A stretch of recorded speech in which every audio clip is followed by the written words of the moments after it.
Welcome to the TCG Security Automation webinar. This webinar is being streamed online through BrightTalk. If you are having any difficulty with sound, please make sure that your sound is on your PC. During the webinar, if you have any questions for our presenters, please click on the Ask a Question button and type your question. Our presenters will be answering these at the end of the webinar. Today's webinar is being led by Steve Hanna of Juniper Networks, Dave Waltermire of NIST, and I am Brian Berger of Wave Systems. Steve Hanna is a distinguished engineer at Juniper Networks, co-chair of the Trusted Network Connect work group and the Trusted Computing group, and co-chair of the Network Endpoint Assessment Working Group in the Internet Engineering Task Force. Dave Waltermire is a specification architect for the Security Automation Program, SCAP, at the National Institute of Standards and Technology, or NIST. I am Brian Berger, Chief Marketing Officer at Wave Systems Corp, on the board of the Trusted Computing Group and the chair of the Marketing Work Group.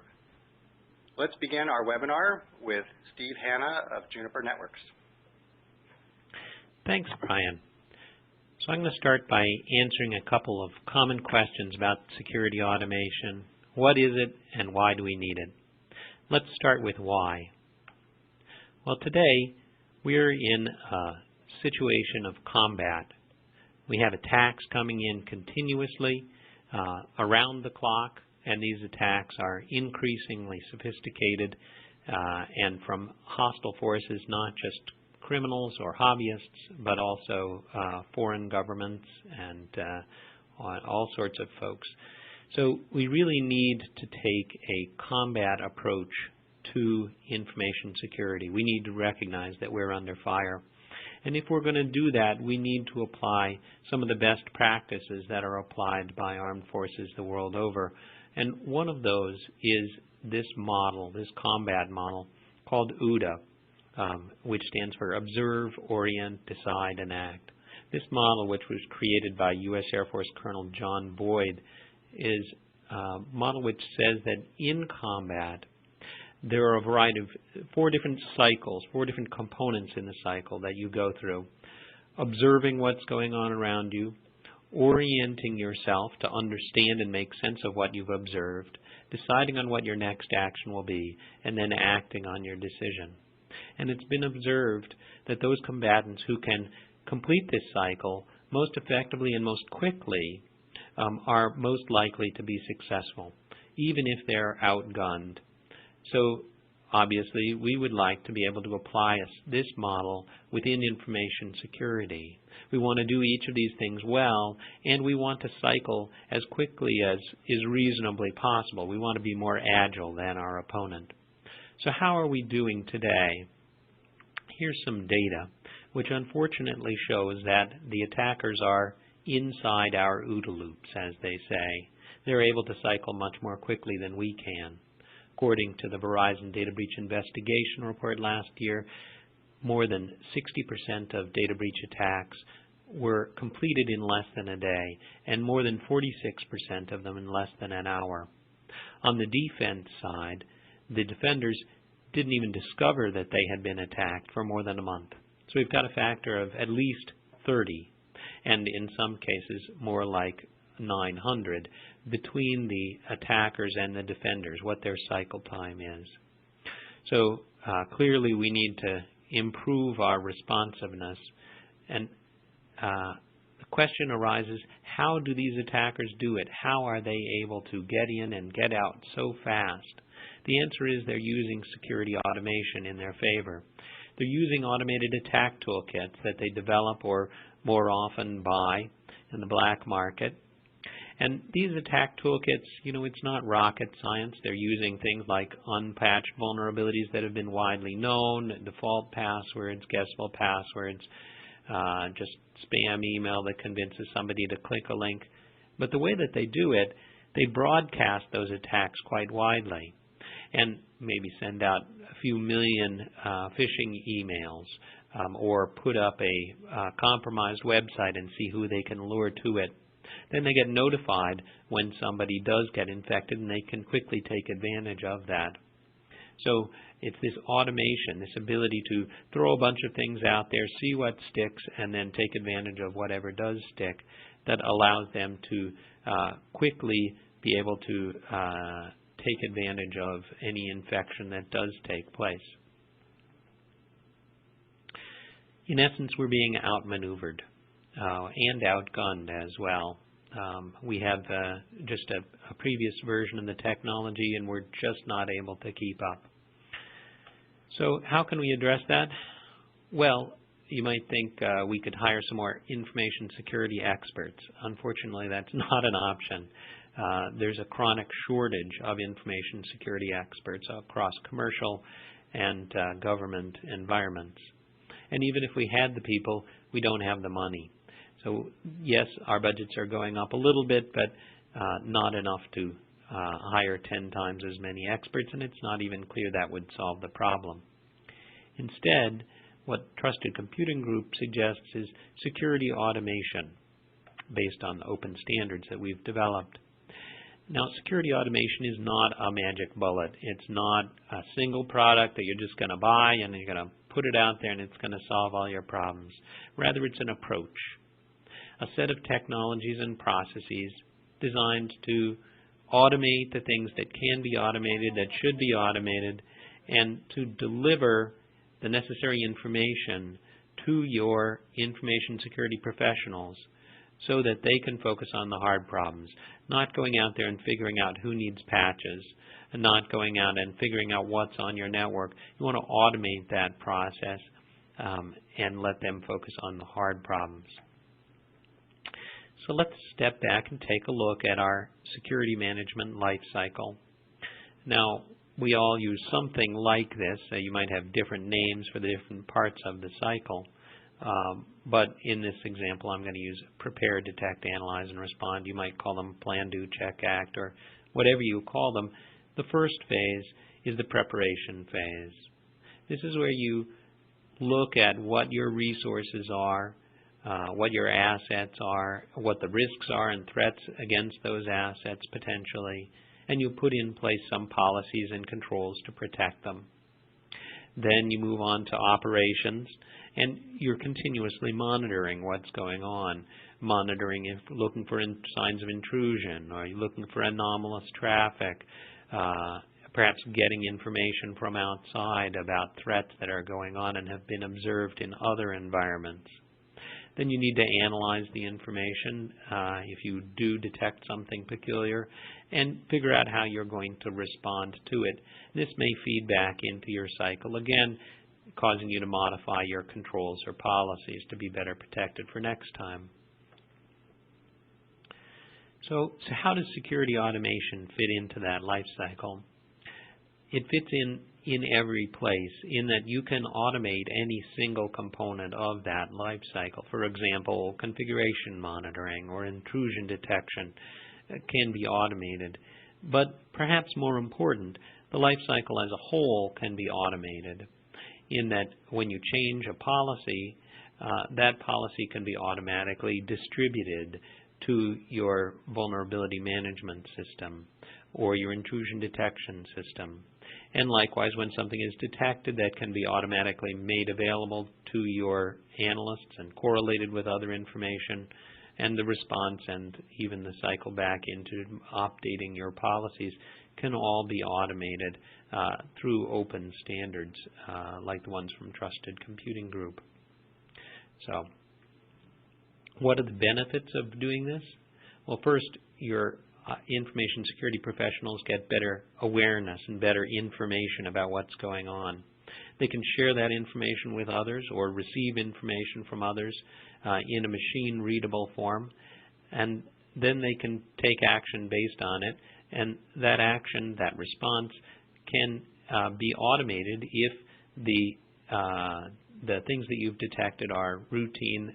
The response can be routine and automated as well, or a human can be in the loop, depending.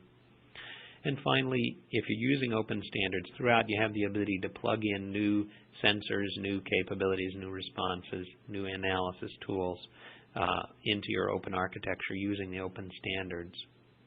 Just to be clear, this is not a panacea. A few things you need to be watching for, since this is new technology.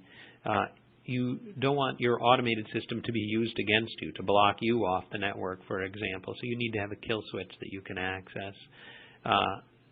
You don't want to become complacent either, just figuring that, well, the automated system's taking care of everything. No, this is your opportunity to go and do some more sophisticated analysis and look forward to what are the new kinds of attacks that are coming out there.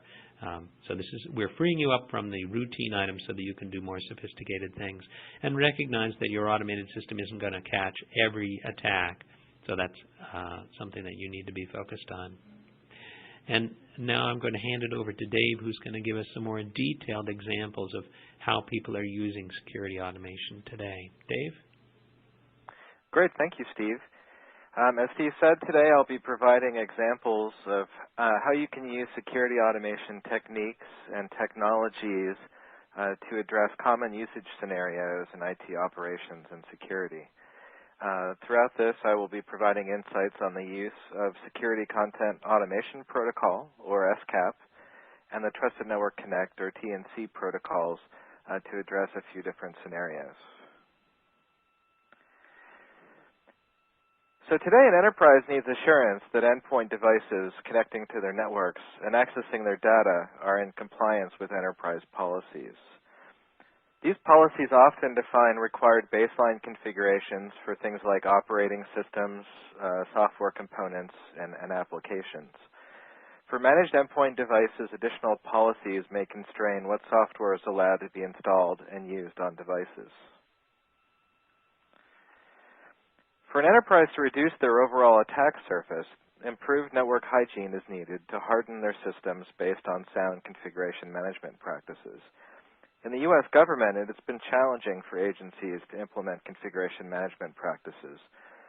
There is often a tension between allocating resources to manage systems and developing configuration management policies, procedures, and baselines.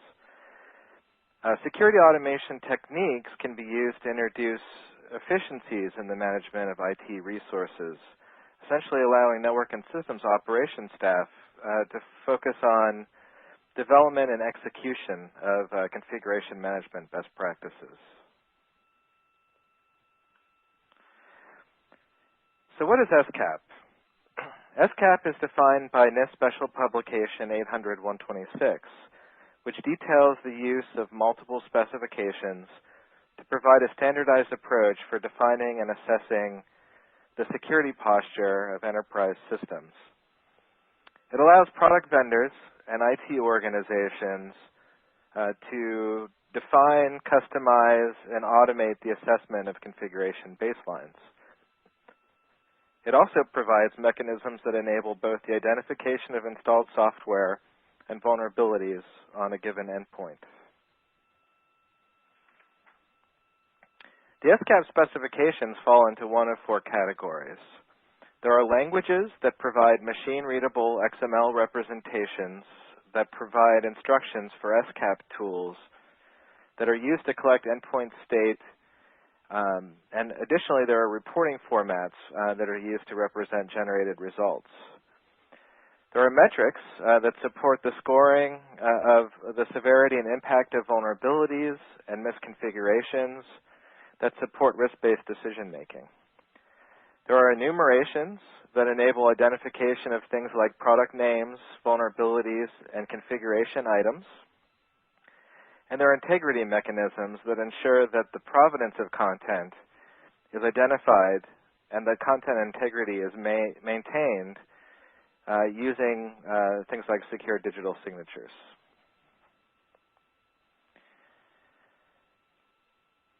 The following 11 specifications comprise SCAP version 1.2. I won't be providing specific details on these specifications. But in general, another way to look at the SCAP specifications is that it provides building blocks that enable a variety of different capabilities. The first capability that SCAP enables is naming, essentially the identification of products, vulnerabilities, and configuration items. These are the necessary nouns, essentially, that are needed to support various aspects of security.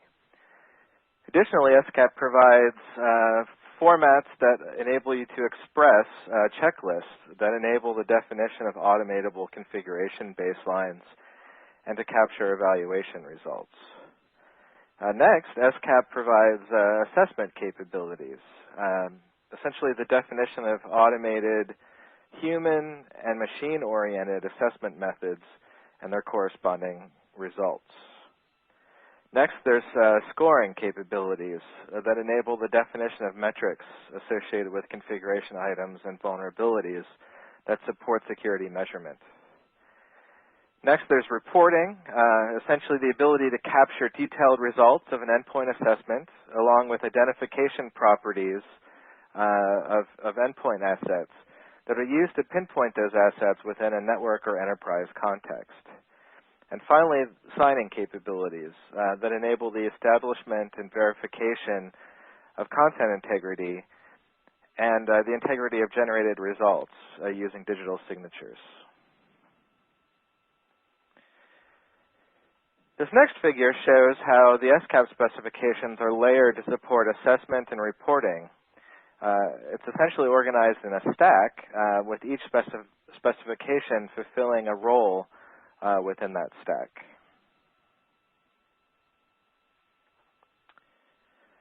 So what are the goals of SCAP? SCAP enables the definition of automatable security configuration baselines using a common format suitable for use in any SCAP-compliant tool.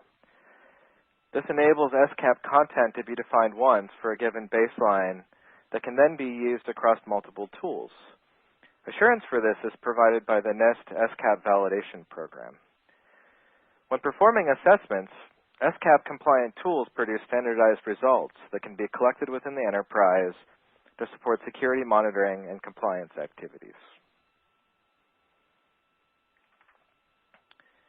The TCG's T&C suite of standards enables trusted, multi-vendor exchange of endpoint state, including things like software inventory, completeness of antivirus signatures, patch level, and measurement of the overall integrity of a computing platform. Often this information is exchanged in support of making a network access control decision. The T&C message formats today lack a degree of expressiveness that limits the ability to exchange robust information about things like software inventory and configuration state. Luckily, SCAP provides an expressive method for reporting software inventory, patch, and configuration state for an endpoint. Unfortunately, SCAP lacks the definition of a standardized transport protocol that enables the exchange of this information. Together, T&C and SCAP are a perfect marriage. They each address gaps that exist in the other. Using SCAP on top of T&C protocols, an SCAP assessment capability on the access requester can evaluate provided SCAP content and then use the T&C protocols to exchange the SCAP results to a policy decision point for further analysis. This data can then be used by the policy decision point for network access control decisions. Additionally, it may also be archived for future use. The following is a typical assessment and quarantine scenario using this basic approach. So first, the organization defines its security policy on the PDP. Next, the device attempts to join the production network. It's determined using an SCAP scan to be compliant with the organization's security policy and is allowed to join the network. Next, the organization updates its security policy on the PDP to require that additional patches are installed on any endpoint that it manages. A similar policy change could require that the endpoint enact additional configuration settings or tighter configuration settings. The endpoint device at this point is no longer compliant with the organization's policies. It's moved to a remediation network to have the necessary patches and configuration changes applied. Once the necessary changes are applied, the endpoint is then moved back to the production network, since it's now compliant. This represents an automated solution for implementing an OODA loop focused on authorizing devices based on their effective configuration posture.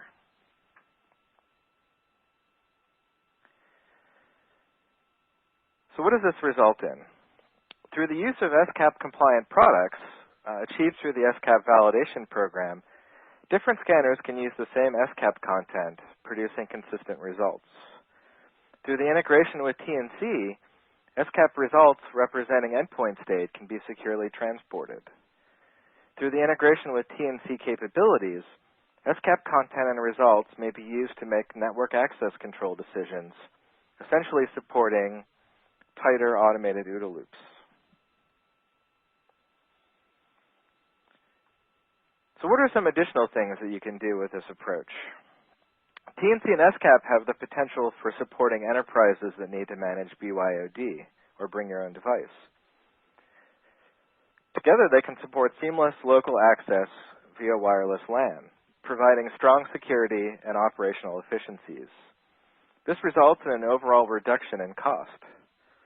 Using TNC protocols with SCAP provides an interoperable approach to restrict access to network resources based on compliance with enterprise configuration and patching policies.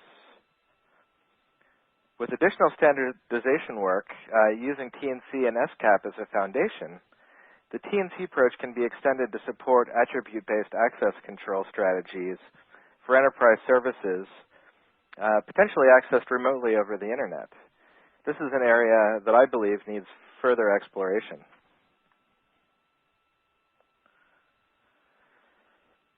So additionally, TNC and SCAP approach supports continuous monitoring as well. Together, they provide methods to feed enterprise data repositories with periodic and real-time data, essentially providing a shared situational awareness picture, integrating things like network events and collected SCAP data or SCAP results. Using SCAP, configuration policies can be updated dynamically, essentially enabling assessment of endpoint state based on changing or ongoing threats. Data collected using SCAP in this scenario is published to enterprise data stores for further correlation, analysis, and for automated action, supporting tighter automated OODA loops on an enterprise scale. So next I'd like to turn it back to Steve, who's going to talk about ongoing standards work. Steve? Thanks, Dave. So it's been great working with NIST and with the rest of our TCG members in the TNC work group on getting the TNC and SCAP standards to work together. And I look forward to working with you more in some of these other standards efforts that we have coming up. In the IETF, we have two working groups that are working on security automation. The first is actually still above Birds of Feather, the Security Automation and Continuous Monitoring Group, and the second, MILE, is well established. In Trusted Computing Group, we have our Trusted Network Connect efforts and also Trusted Platform Module, which provides for strong authentication, identity, and integrity checks using hardware root of trust built into the platform. And of course, in the SCAP world, we have ongoing efforts to integrate the SWID tags, software identification tags from ISO, and the enterprise OSIL, expanding OSIL to support enterprise use cases. So, like I said, look forward to working with you and with perhaps some of those on the call on those ongoing standards efforts. So let's wrap things up here. Just want to provide a little summary. SCAP, as you've heard, provides these rich data formats that we need for security automation, while the TNC standards provide the network protocols for gathering data and transporting collected results and sharing information in real time. Now, you can use either one on its own, or you can use them together And of course, used together, they provide even more capabilities for continuous monitoring and security automation. It's a good match. So our key recommendations here, we would recommend that you look into automating your defenses in order to deal with these automated threats, in order to tighten your little loops and be able to respond quickly into the quick and fast-paced threats that we see today. This should allow you to have your humans in the loop when they need to be, but to free them from routine tasks by automating those tasks. We recommend that you use open standards to do this because it allows you to add new capabilities, to have the greatest interoperability possible, and certainly that's very important today in a BYOD environment where you never know what device is going to walk in the door in the hands of your executives next. And of course, it's important to remember, as we mentioned earlier, that your automation infrastructure then can become an attack point itself, and you need to secure that automation infrastructure. And now it's time for questions. Hey, thank you, Steve and Dave, for an excellent presentation and information. So we've had a few questions posted to us, so we'll go through those with you guys.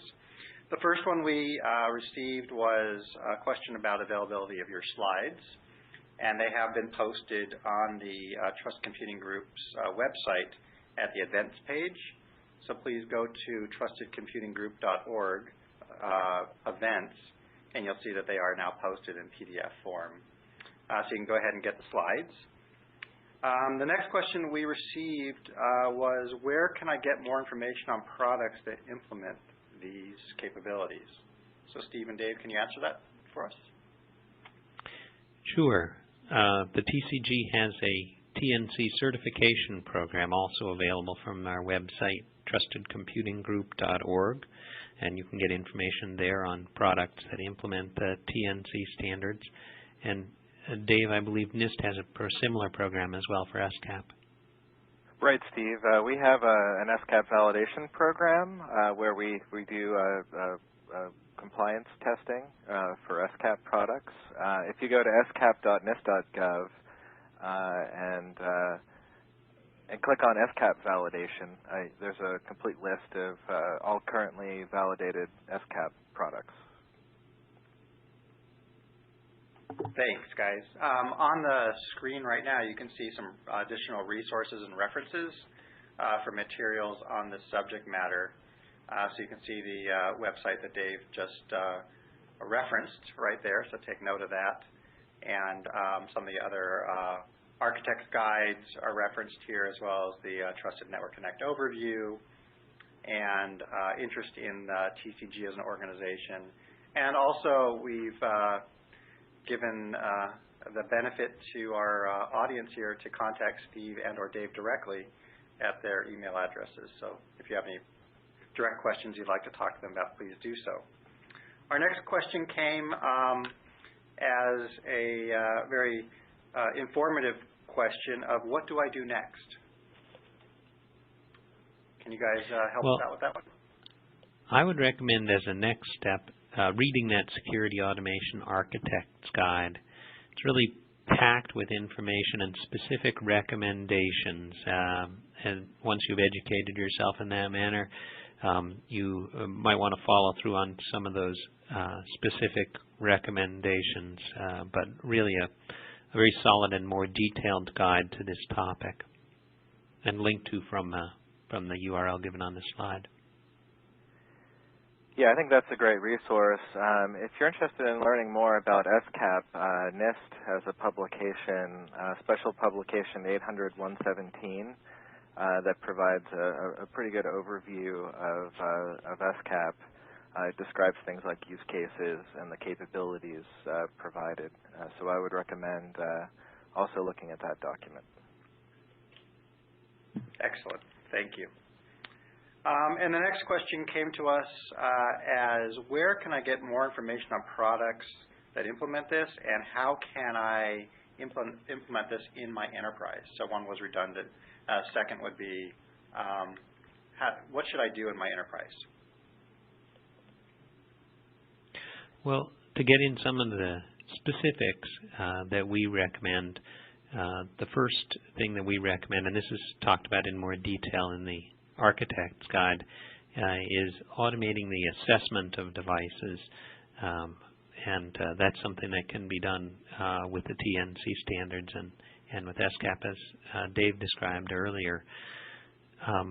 You really need to focus in, though, on which resources are most critical within your organization, and focus on controlling those first, so you don't have to boil the ocean or try to manage all of your devices, but just those that need access, those most sensitive resources. You can put what we call a policy enforcement point in front of those resources, and then require certain configuration checks and identity checks and continuous monitoring in order to access those resources. It really needs to be a risk-based situation. Yeah, that sounds good to me. A couple of areas I was thinking about, one, start talking with any tool vendors that your organization works with, and ask them about, their support for TNC and SCAP. Another good resource to look at is something that we operate called the National Checklist Program. It's at checklist.nist.gov. And there you can find a variety of security configuration guides for which many of those guides are implemented using SCAP. And that may give you a sense of what software you could assess configuration settings for using SCAP and TNC. Great, thank you. We're going to wrap up the webinar now. I would like to thank, on behalf of the Trust Computing Group, our audience for participating. Steve Hanna from Juniper Networks and Dave Waltermire of NIST for your time to present on behalf of the organization. The recording of this webinar will be posted on the trustedcomputinggroup.org website at the events location, so you can reference it again for your future, or refer anybody you'd like to listen to this webinar. So again, thank you on behalf of the Trusted Computing Group. Goodbye.